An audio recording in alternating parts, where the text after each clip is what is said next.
Alright guys, how's it going? Long time no see, Daniel Moffat here. So we got an update on the CR500 finally. I actually sold it. So, I sold it for $4,999 and I sold it on eBay. So, unfortunately, I have to pay eBay their 13%, their 13.9% or whatever it is. So they ended up taking $700. Not awesome. Honestly, probably could have sold it for more if I just took the motor out and scrapped the whole bike. But I'm more inclined to sell it as like a piece of artwork than, than just scrap it out, That's just me. I'm okay. So after that, after I pay, I'm gonna have to take it apart, and we're probably gonna have to pay like $300 in shipping. So I'll end up making $4,000. But with that $4,000, I'm gonna buy a TIG welder. So all right, let's get to what it's gonna take to ship this thing. So I'm gonna have to break it into 3 parts. I'm thinking I'm gonna send the handlebars with the front suspension. I'm gonna take that off, and then we're gonna try to send the frame and the body and the engine and the exhaust. I'm probably gonna have to take this off just to make it, that's a lot of length. You gotta pay a lot for the length. And then I'm gonna take the swing arm suspension off. I'm just gonna take this main bolt out, and then we're just gonna undo the suspension. And I need to make like a diagram for all this because I do want to reuse it because I love how I did this. I'm probably gonna try to recreate it. So anyway, so we're gonna take this off. We're gonna make this all one package. We're gonna make the body, frame, motor one package with the radiators, and then we're gonna make this one another. So we're gonna try to send it in 3 packages.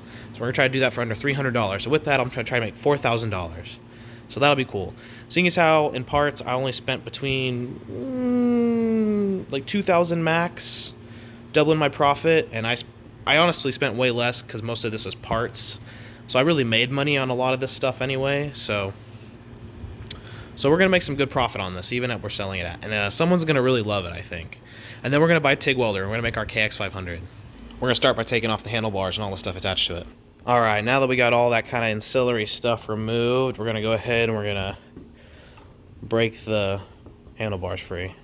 We just kind of draped it over here. We're probably gonna send it all with this package, so that's fine anyway. We'll just leave it all attached, so when the guy gets it, he just gotta 8mm that stuff back on after he puts the handlebars back on. Well, and also after he puts the triple tree back on. Yeah, and so this is the trick. So if you're watching this video, dude who bought this bike, so here's the trick. There's a piece of all thread. So because this is a different set of suspension, DRZ400, which is Suzuki, on a Honda CR250 frame, 98, they don't exactly line up perfectly. So to kind of reinforce it, there wasn't enough for the interior bolt that goes in here that holds it down to the suspension normally on like the frame, the steel frame on the DRZ400. So we have a piece of all thread that runs through here, and there's a washer on top, and it goes all the way through to the bottom. There's even a hole in the shroud because it sticks out the bottom. So right there, that's a nut and all thread. There's a washer on the inside of this too, but that holds the tension on this top nut so it doesn't back off. Since normally there's like a little kind of like a jam nut set up, we kind of like the tube is hollow too normally, so we just kind of took advantage of that and we just ran that piece of all thread. So there's red Loctite on top of it, and it's pretty snug. After you get that nut where you want it, after you get the suspension turning the way you want it, which should be pretty smooth, you're just gonna go ahead and you're just gonna clamp down on that pretty hard. You don't have to really, it's not like a specific spec, it's just snug. Don't want it to back off. Red Loctite. Just don't break the bolt, basically. I mean, because even if you break the bolt, the whole piece of all thread's gonna fall out, and you just got to get another piece of all thread. So there's not a lot of threat of damaging like the DRZ hardware in the CR250 hardware. So, but yeah, definitely use red Loctite. I don't remember if I actually put red Loctite on it, but a lot of stuff on this bike is gonna vibrate off. So like on all these little bolts right here, I'm gonna leave these on when I ship it. I mean, these gotta come out, but when you put these back in, because I'm gonna have to take this off, when you put these back in, you're gonna wanna put red Loctite on them because they will back out. Every bolt. You want every bolt, just about basically every bolt. I'm gonna send you a little bottle of red Loctite. You want every bolt to have red Loctite on it because it is going to vibrate like crazy. We have some vibrational dampening like in here, kind of built into what might seem like kind of like a funny motor mount, but there's a little rubber grommet between it that's to kind of help with rubber, with the vibration between the motor and the frame, because it does vibrate a good bit. If you kind of like control your throttle, it's really not. It's super manageable. It's really not that bad. But yeah, these passenger pegs work really good. You know, my wife has ridden on the back and no problems there. Got one on both sides. So yeah, so these guards are from a 97, so they're not gonna fit like they don't normally fit, but we kind of drilled through them to make they worked without the. They kind of pull off a little bit here, but they still act as like a, doesn't catch your foot. It still rides very nicely. We'll try to leave this intact, so you don't have to put the pegs on. I'm gonna try to ship it with these, but we'll see. I might have to take them off, but if you do, it's just, here's a little, there's just a, oh yeah, there's a normal bolt right there. So you just, there's a nut like welded to the back of this tab. This one though has a, you can see a nut and a bolt right there holding it in, but it'll all be together, so you'll know where it goes if I do have to take these off for shipping. Okay, so like I said, let's take off these handlebars. All right, there we go, like a pair of moose antlers. And here you can get kind of like a better look at the technology that we've employed here. So there again, there's our piece of all thread, the nut, which you can see is flanged to help kind of bite onto this washer that we've put on top of the nut, because there's just not a lot of thread. I just didn't want vibration to back this nut off basically, and the whole thing to come off. Even though you do have like it being held on by the tubes, which has 2 bolts on each side, which holds it on pretty good, honestly. Yeah, I mean, I took jumps on it, so just so you know. So I mean, you know, my neighbor said I got at least 5 feet of air. Felt like 10, but he said it was 5. So yeah, it'll take jumps, you know. And I mean, doubles, I don't know. Maybe you want to put the original front end back on. I don't know. I love the DRZ setup. It's freaking BA, honestly. But yeah, dealer's choice. But it's gonna come with it. So here's the key. It's the, you know, for a DRZ 400. It's gonna come with this side, with this package. We're just gonna kind of tuck her in there, you know. Tuck the kill switch in here. Some, you know, if you're like, oh, where's this stuff? It's in here. Yeah. We're gonna put some foamies. We're gonna try to, God, I really. So just for future, you know, just for, you know, there's no dings in the dent. So if you get the package there and there's a ding, you know, damn UPS. Just kidding. We're gonna package it up really good. So hopefully that's not gonna be a possibility at all. All right. Jeez. What next? What next? Yeah, I'm actually gonna have to take the plate off on this side at least, because yeah, I can see the plate is gonna definitely stop the main bolt that holds the frame to the swing arm and the motor. It's probably definitely one of the most important bolts on the bike, because we're gonna take the swing arm off and we're gonna ship it separately. So yeah, we're gonna take these off right now. All right, it's just a couple of hex heads to take them off, and it's so funny. Again, this is a 97 frame guard on a 98, so they're not supposed to fit, but we made them fit and they look pretty darn good, if I do say so myself. All right, and there she has it. Some Trail Tech aluminum frame guards. Well, that's probably perfect too. We'll probably just end up undoing this bolt and just unhooking that spring, and we'll probably just send the whole brake caliper and reservoir and pump with this bad boy right here with the swing arm. All right, we're just gonna thread those bolts back in right there just so they're not lost. All right, and now we just broke that free. Nice, cool. So now we're gonna be able to take this out. All right, we got that loose. Let that hang. I'm gonna stick this bolt back in here so we don't lose this one either. This is how it's gonna come. All right, that's in there. Now we're just gonna pull this spring off. All right, now she's a dangler, and this whole thing's a dangling. So now this is just gonna kind of go zip tight onto here or something like that. And then yeah, when you get the bike, after you install the swing arm back, you're just gonna kind of put this back in reverse order. So we're gonna leave that plate off too, so that after you put the brake on, then you can put the brake armor on. Remember, the brake armor goes through these 2 bolts. You're gonna remove these 2 bolts, and then you're gonna line that up. You're gonna put all this back on, and then you're gonna bring the brake armor around. You're gonna put those 2 bolts through the brake armor, put the brake armor on, put the bolts through these holes, line it up with this. It can be a little tricky sometimes, so But yeah, that's the truckless part, but it's not that bad. You just kind of got to be patient and go in that order, you know. Unless you don't want the brake armor, feel free to leave it off, you know, it's your bike, you know. Maybe you want to polish that up or powder coat the frame or, you know, whatever. But yeah, that's how I would put it back on.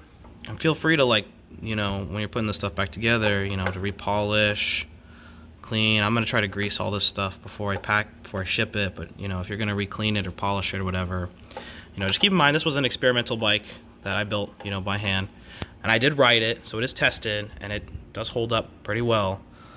It holds up extremely well. I have no complaints about it. It squeaks a little when the suspension is kind of sat on in the back, but I just think it just either needs to be greased or, worst case, it just needs some new bearings in there. But I'll send you a parts list so you'll be able to tell exactly which ones. I mean, I can tell you right now, it's got, this is an 01 CR500 swing arm. It's an 01 CR500 wheel. But the only thing that's different is that this is a DRZ 400 suspension linkage, and inside right here there's like a little tube that goes in here that this bolt goes through, and the bolt is from a DRZ 400, and to make that work with this cushion lever, which is also from the CR500, that little tube had to be taken out from the CR500 because the inside diameter was too narrow, and I had to use a 2012 KX, or no, sorry, excuse me, not a KX, a 2012.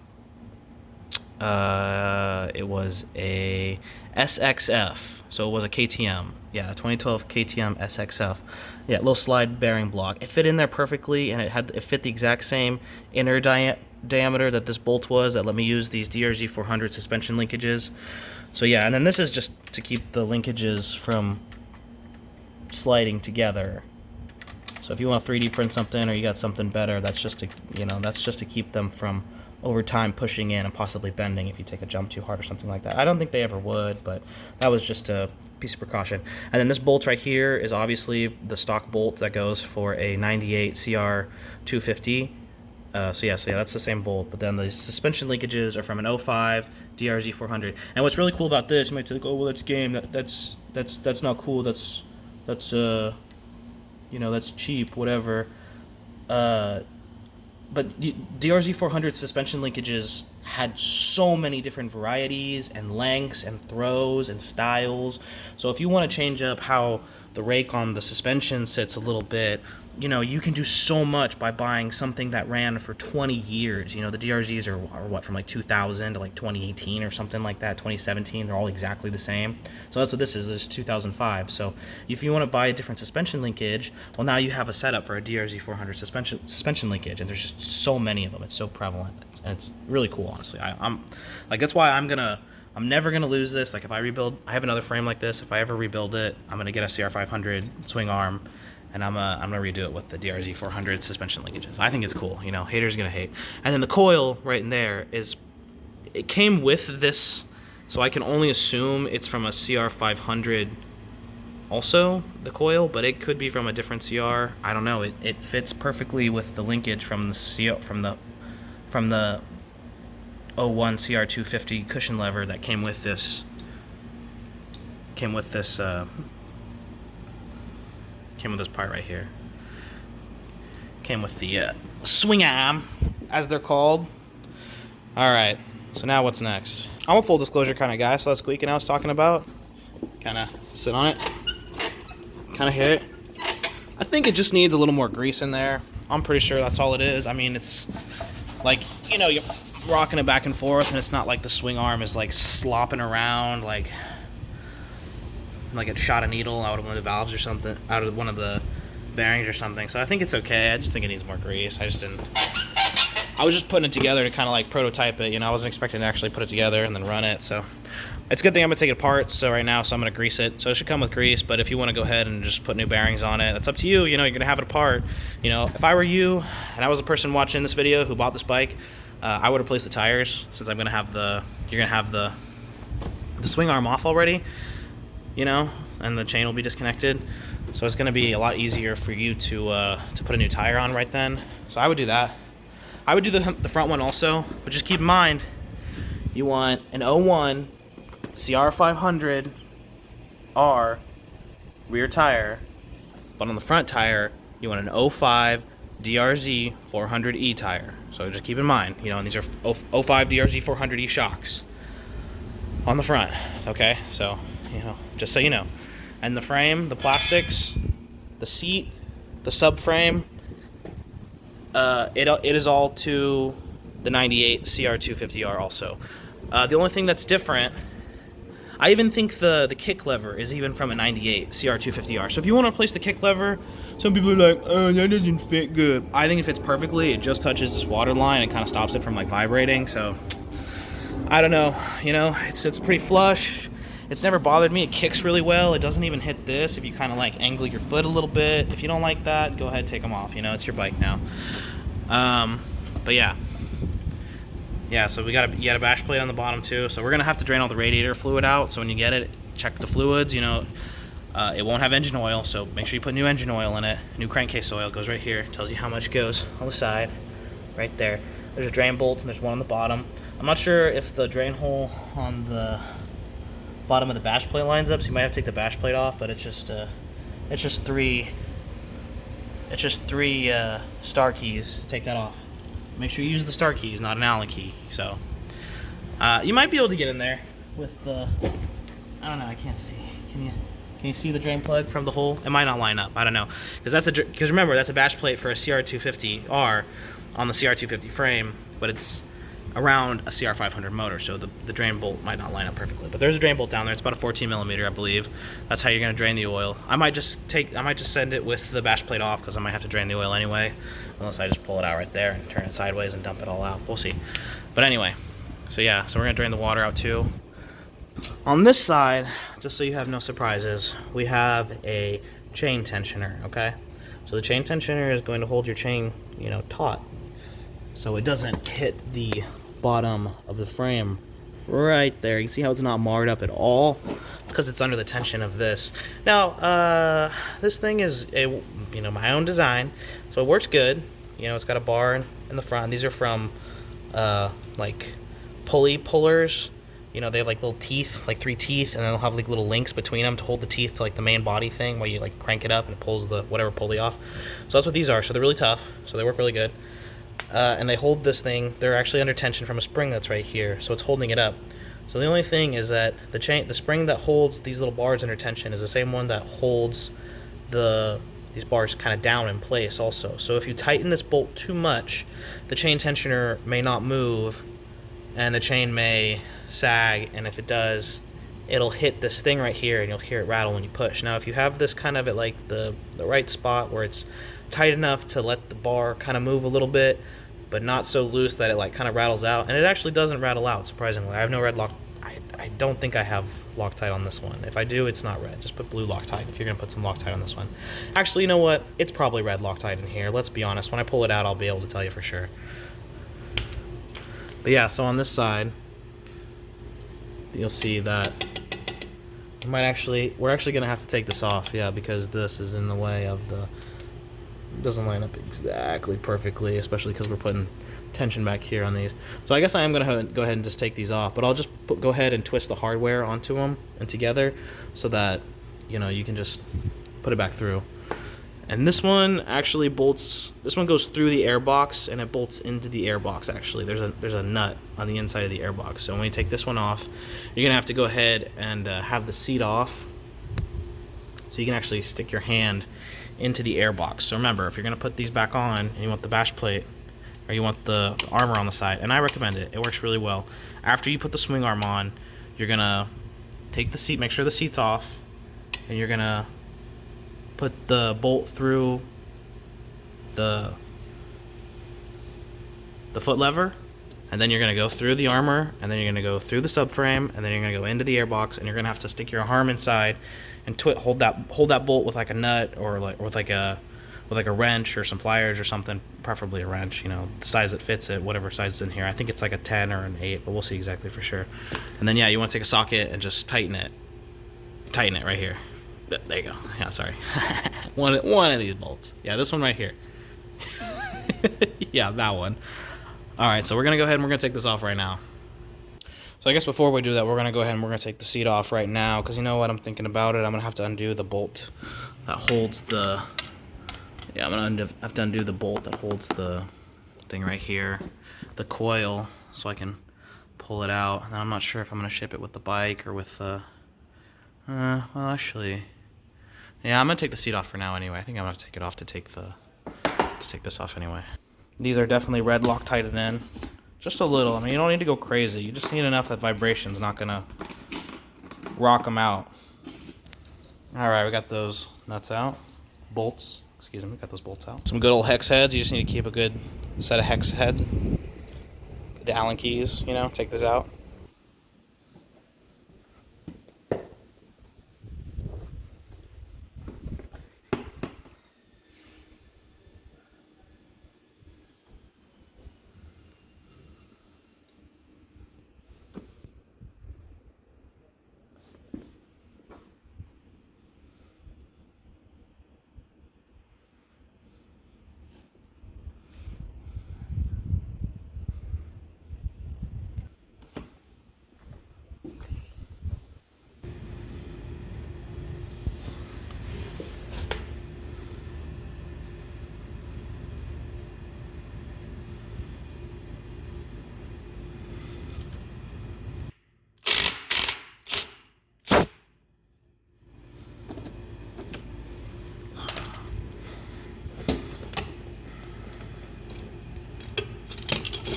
Now you can see this one's a little more loose now too.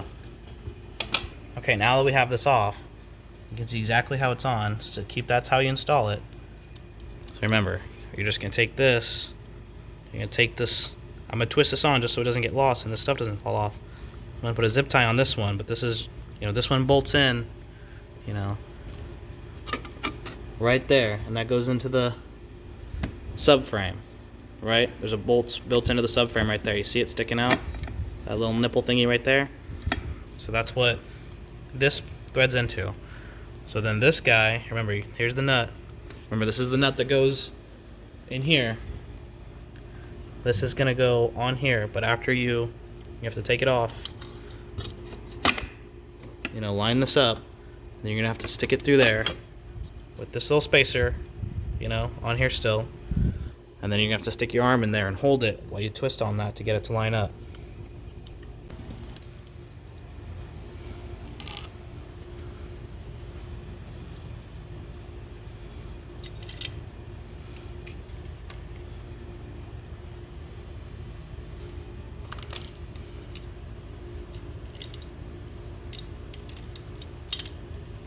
Alright, so after that brain fart. So next we're just going to pull this back since now it kind of moves a little bit. We're just gonna leave this here since we you can see how well that's adhered to that, how much tension I'm talking about is on that bolt.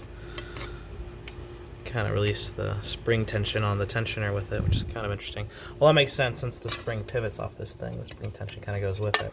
So cool, so we're just gonna kind of move that to the side. So now that gives us access to this.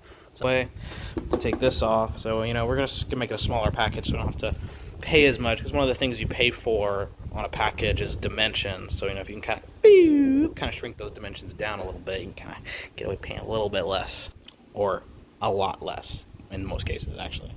This is what I get for putting free shipping on a motorcycle. Yes, but this is gonna be my first one, but we're gonna do it good. We're gonna pack it really good, a lot of cellophane. I want it to be able to kind of put together pretty easily for whoever purchased it. Okay, so here's what I've decided. So we are going to take the subframe off. We're going to leave the exhaust attached to it, I think. We're going to take these two side plastics off, and we're going to send it, we're going to take the airbox off with it. We're going to attach it at the carburetor, and I'm going to leave these on so they can kind of guard the radiator. I mean, that's their job. I mean, you know, radiator guards. And they'll kind of help guard the expansion chamber too, because like the cardboard will kind of go over it like this, so if it hits anything out there, it'll kind of hit the tip of this first, hopefully, instead of this, you know, plus like whatever padding we put over it. So yeah, so I'm gonna send it in 4 packages. It's gonna be right on there. I'm really not a fan of red Loctite, but with these 500s, man, you gotta put it on there because it's just gonna shake. Then we got a 10mm right here. You kind of sense the theme. And then boom, just like that.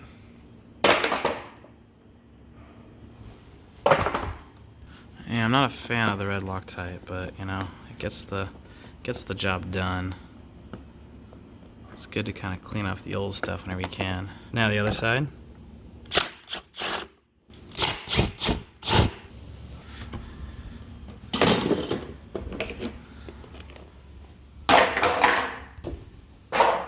We are back at Scrap Junk HQ, and I got a bunch of boxes. I think this is probably enough. I hope so. You know, it's a good bit of boxes. I also got a big old block so we can chuck it while we take the back end and the front end off without it. And I know it bounces on that because I've done it like 5 or 6 times. So yeah, so one last look at the old scrap pile. Oh, I have more scrap aluminum there. Cool. Yeah, I need that because this is gonna be my CX500 project here, coming up pretty soon. There's the motor. Yeah, I was gonna make that into an electric bike, but since I'm definitely gonna buy a TIG welder now, I think I'm gonna make this one into an electric bike. Yeah, that's a '97 CR250 frame. I think those are the shocks for it right there. No, those are the shocks for it. I have some shocks for it somewhere kicking around. So yeah, I got a whole bike there. I have a subframe for it also. Right there, as you can see. So that'll be pretty cool. That'd make a cool little like vroom vroom little electric bike, right? All right, let's get this stuff downstairs and pack it in the old Camry. All right, let's get the stuff home. Let's get this bike on the stand, take it apart, and let's put it in some boxes. All right, we're probably gonna need some more tape too, since we're shipping, you know, a whole motorcycle's worth of stuff. Oh, outrageous! Alright, there's our coolant and there's our oil, and as you can see, no oil in the coolant, and it looks like no coolant in the oil. No like shiny flakes either. This was Royal Purple, I think, or Exxon, some combination of the two, motorcycle oil. It looks kind of purpley, so maybe there's a little left over in there, but it looks good, honestly. So yeah, we drained those out. So now we're gonna go ahead and put her up on the stump, and then we're gonna start taking it apart.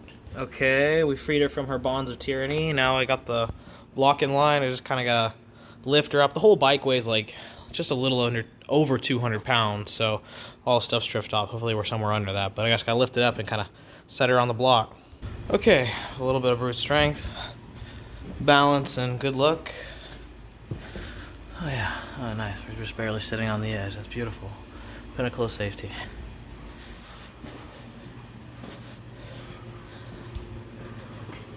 Okay, lock her back up just for safekeeping while I run back upstairs. Yeah, we're getting there. I just need to go grab my tools. We need to take this stuff off. We'll go over how we do that here in a second. Alright, we're using a 7/8 in place of what we should be using is a 22, but a 7/8 is pretty close.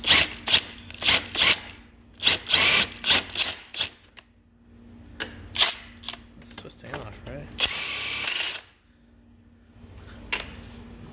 Yeah, it should be. Yeah. Oh yeah, I forgot this spins. Yeah, I gotta hold it somehow. Alright, kinda jam some pliers in the wedges. Hopefully that'll keep it from spinning too much while we twist it from this side. I forgot it does spin on both sides.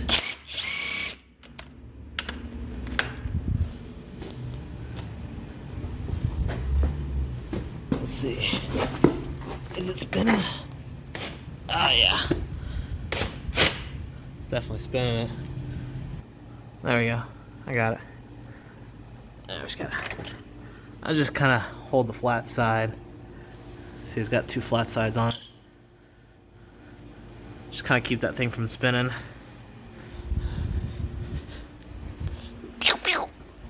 And there's our nut. There's what she looks like. It's off.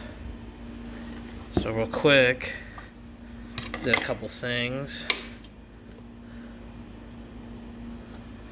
Spin our chain a little bit. Ooh, try not to knock the bike off the stand.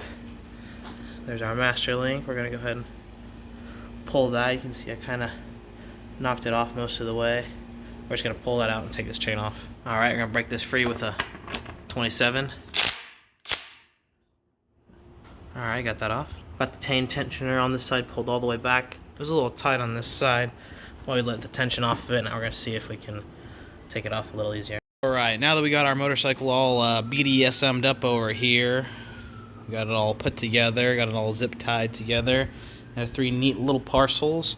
We're going to go ahead and we're going to use some tape on a big old pile of cardboard and some more tape actually, and we are going to encase these things in cardboard. So let's do that right now. Alright, well there we go. Here's the main engine, there's the back kind of subframe and swing arm, and here's the front triple tree and everything else. So yeah, 3 packages. Wonderful. Took me all of about a 4-pack of tape. I used all of it, plus a roll I had kicking around, and I'm gonna need some more to tape the shipping information on here. But let's go weigh these. Get some shipping labels printed. Let's see how much they weigh. I hope it's all under 200 pounds. Probably won't be. It'll be like 210, 215, 220. We'll see. All right, so final weigh-in and cost. So this one was 127 pounds. This one is 56 pounds. And this one is 67 pounds. So total, the shipping cost for all 3 of these, it cost me $295. So $700 goes to eBay, $300 goes to shipping, so I made myself $4,000 on this bike.